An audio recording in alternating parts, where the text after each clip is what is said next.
So we're done?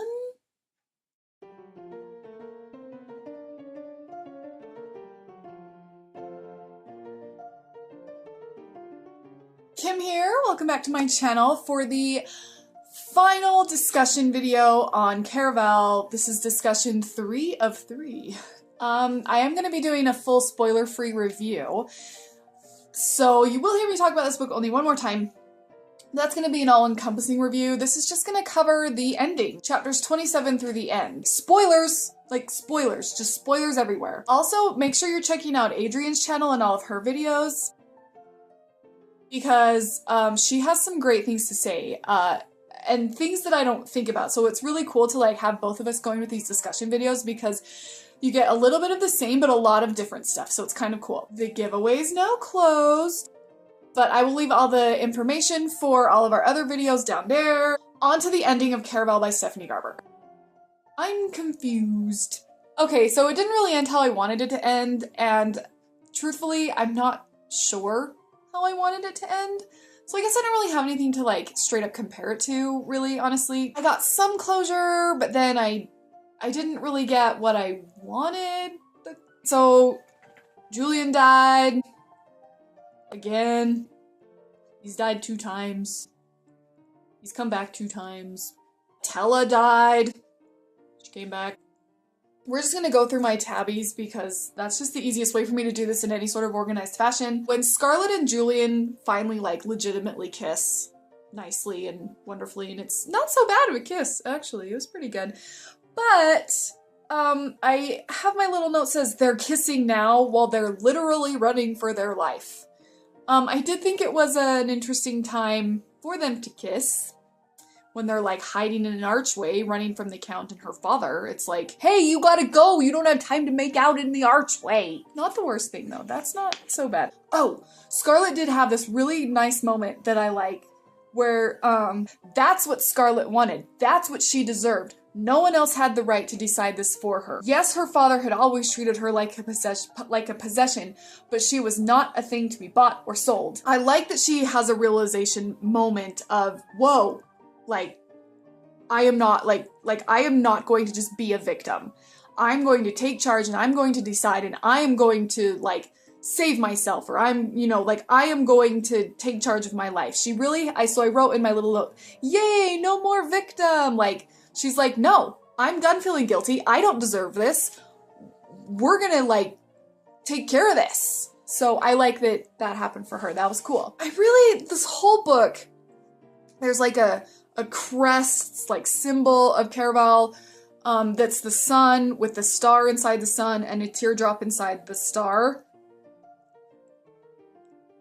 I just felt like the authors should have named the symbol, like given it like a cool name, like the sun crest or the Caraval emblem, the something, like give it a name, describe it once or twice in the beginning, and then give it a name so that every time we see the symbol, we don't have to say, oh, there it is, the sun with a star inside and a teardrop inside the star. I just was so over this description, like I just was so like we know what it is. Literally, page 361, you're still telling me it's a teardrop inside a star inside a sun. It was redundant, it's very cut and dry, which didn't match with the style of the rest of the book, and I just was like, something else that bothered me throughout the book that I thought was gonna grow on me, but by the end it hadn't, was Julian's nickname for Scarlett. Like, I really was like, Crimson. I just felt like it didn't work for me. I really think that's just a personal thing. Like, I don't know, and I know that calling her Red would be cliche to be like, hey, Red, you know, like, okay, but I just was like, this Crimson thing, like, I get it, like, Julia needed a thing to call her to make it cute, like, I get that, but it just, that one didn't work for me. I liked that Scarlett recognized right away when she found out Julian was legitimately a part of the game towards the end, after he died, and Tella's discussing things with her and, like, kind of giving us an info dump on the truth, which I'll get to in a minute. Knowing that it really was all pretend meant the Julian she had fallen in love with never actually existed. I'm glad she recognized that right away, which is good, like, that's good. But I'm also bummed she wasn't, like, more relieved and excited that he was alive. Like, she was just like, okay, he's alive, but I don't know him, and he's a stranger, and I really don't know what's real and what's not about him. And it's like, yeah, but you get the chance to learn. He's not a dead man. You get to go and you get to talk to him, and you get to see him in the flesh, walking and breathing. And like,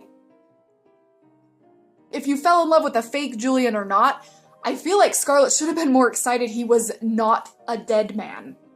That really bothered me. I was like, Scarlet, like, this guy you are in love with, whether he's real or not, is not dead. Like, be a little excited and relieved about that. And she kind of was, but not nearly enough that it made sense to me. I also felt like how, like, Tella's kind of explaining everything that happened and things just didn't work for me. It was like this, like, sit-down conversation of what's real, what's not, this is the game, this is the truth, and yay, now we can go to a party.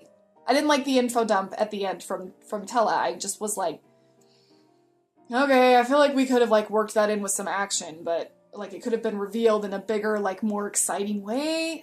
I don't know. I did like that nobody was really dead. That was nice. It could have ended better. It really could have. There's that. I liked that Julian kept the scar from her father.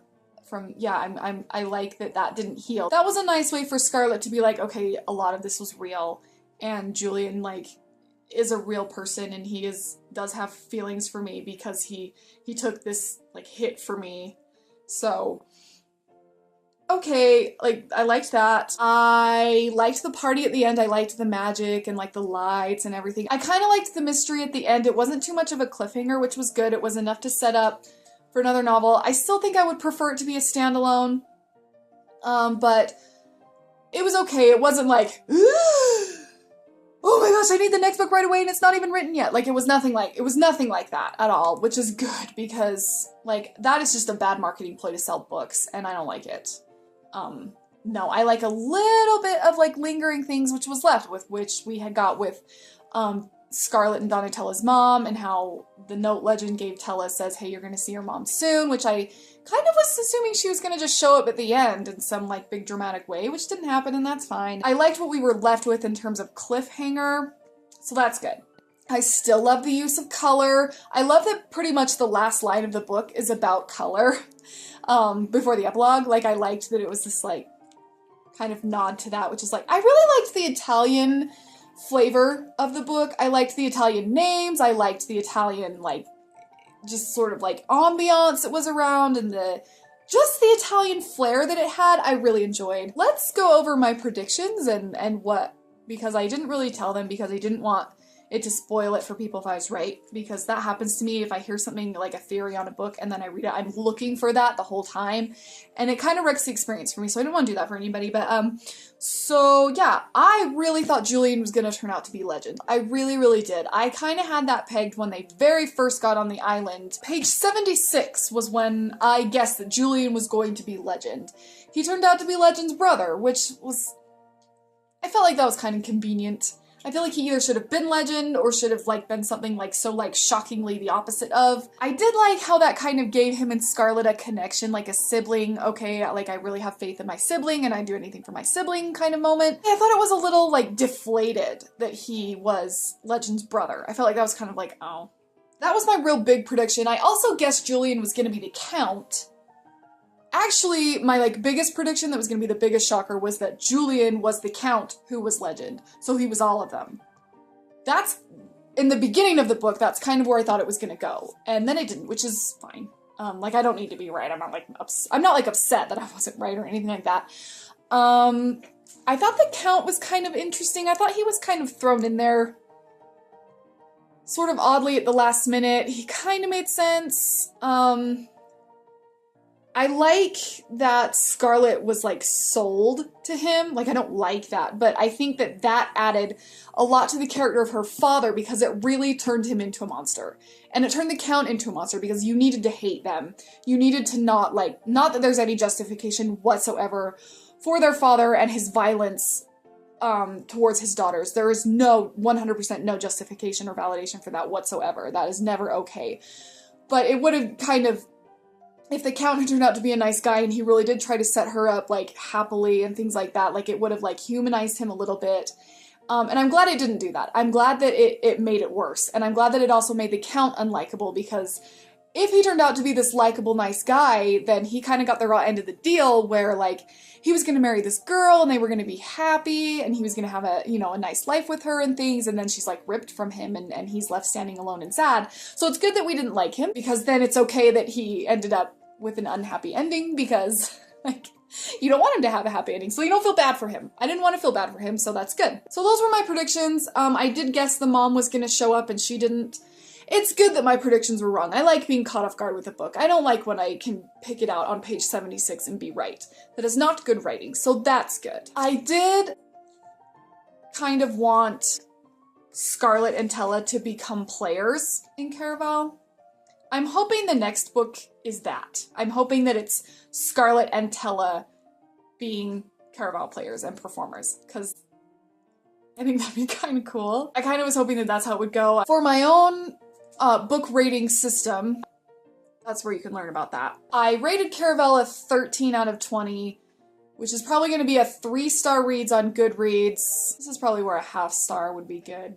If I had to just generalize, I would say this book is fine. It's fine. It had some good things happening. It had some not so good things happening. I wanted to like it more than I did, which is always a bummer. But there were some good things in here. I don't feel like I should have DNF'd it. I don't feel like I've lost a chunk of my life in having read it. I just kind of wished it was a little more. I wish the editing had been a little better. Like I said earlier, I feel like that was either just breezed over or a rush job or something, because I feel like there were a lot of things missed in just like editing tiny little things here and there, because there was some redundancy and things like that. But I loved the setting. The setting alone for where this book takes place makes it worth a read for me. It was worth my time. So that's where I'm gonna leave it. Adriane, I am very much looking forward to see what you have to say about it, and the rest of you, especially of the ending. I think I judged it a little harshly, I will say that. I feel like I was a little bit of a jerk with the writing style and things like that. That's my final discussion on Caraval by Stephanie Garber. Adriane and I will be picking a giveaway winner very shortly, and we will be notifying you soon.